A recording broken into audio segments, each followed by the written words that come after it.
अब बात करते हैं ग्रहों के बारे में। राशियों के बारे में तो बहुत सी बातें कर ली, अब ग्रहों के बारे में जानकारी लेते हैं। जैसा कि हम पहले भी बात कर चुके हैं कि ज्योतिष में 7 ग्रह हैं मेन, जो विजिबल हैं। उसके अलावा 2 छाया ग्रह हैं, राहु एंड केतु, उसकी बात बाद में करेंगे। पहले जो 7 प्लैनेट्स हैं, राहु केतु के बिना उनकी बातें करते हैं। इनमें से कुछ ग्रह होते हैं जिन्हें मानते हैं शुभ ग्रह, सौम्य ग्रह, नैसर्गिक शुभ ग्रह, यानी कुदरती स्वभाव उनका ऐसा होता है कि वो अच्छा करते हैं या शुभ माने जाते हैं। वो कौन कौन से हैं? गुरु सबसे शुभ माना जाता है, शुक्र को भी शुभ मानते हैं। चंद्रमा अगर थोड़ा पावर में हो, यानी मत्स्या के पास का ना हो, थोड़ा पावर में हो, पंचमी के बाद का चंद्रमा और फुल मून तक, और फुल मून से भी आगे कुछ दिन, 5 दिन या 7 दिन, उसको मानते हैं कि वो पावर में है। वो भी शुभ ग्रह माना जाता है। इसी तरह बाकी जो हैं, मंगल क्रूर ग्रह माना जाता है, शनि दुख देने वाला या पापी ग्रह माना जाता है, सूरज को भी क्रूर ग्रह मानते हैं। इस तरह ग्रहों को कुदरती तौर पर कि ये शुभ है या अशुभ है ऐसा मानते हैं। अब बात करते हैं मित्र ग्रहों की। ये जो ग्रह हैं, इनमें से जैसे सूरज, मंगल, गुरु, ये सारे आपस में मित्र हैं। चंद्रमा भी इनका मित्र है, अगर वो पावरफुल चंद्रमा हो तो और भी अच्छा। बाकी जो बच गए ग्रह, शनि, शुक्र, बुध, वो आपस में मित्र हैं। राहु केतु की बात बाद में करते हैं।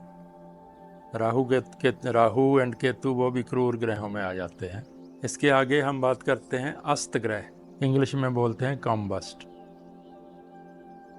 अगर कोई ग्रह डिग्री वाइज, जैसे ये सूर्य है, कोई ग्रह यहाँ आ गया बहुत इसके पास, अर्थ से इसका एंगल बहुत 12 डिग्री से कम हो, तो वो कॉम्बस्ट या अस्त गिना जाता है। हिंदी में कई बार बोलते हैं तारा डूबा हुआ है।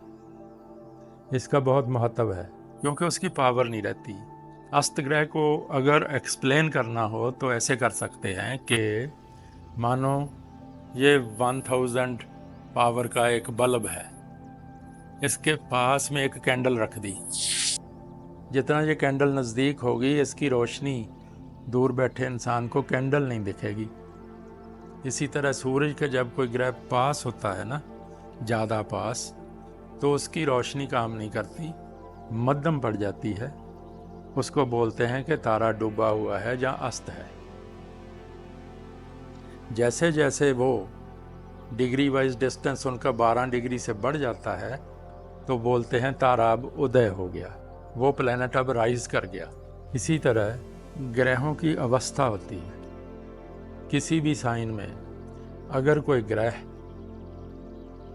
5 डिग्री से कम हो at the time of birth, कुंडली बना ली, वहाँ लिखेंगे इस साइन में ये ग्रह इतने डिग्री का है। वो 0 डिग्री टू 30 डिग्री, हर साइन ऐसे 30 डिग्री का होता है। अगर उसकी डिग्री 5 से कम हो तो बोलते हैं ये ग्रह बाल अवस्था में है या अभी बच्चा है। 5 से लेकर 25 तक युवा अवस्था गिनी जाती है। इस डिग्री में 5 और 25 तक अगर कोई ग्रह हो तो उसको बोलते हैं ये ग्रह जवान है। 25 के आगे अगर ज़्यादा डिग्री वाला ग्रह हो तो बोलते हैं कि ये वृद्ध अवस्था में है ग्रह। बाल अवस्था एंड वृद्ध अवस्था में जो ग्रह होते हैं वो थोड़े वीक पड़ जाते हैं। इसी तरह ग्रहों के बारे में एक चीज़ और भी जानकारी बहुत ही महत्वपूर्ण है, जिसकी बात हम अगले एपिसोड में करते हैं।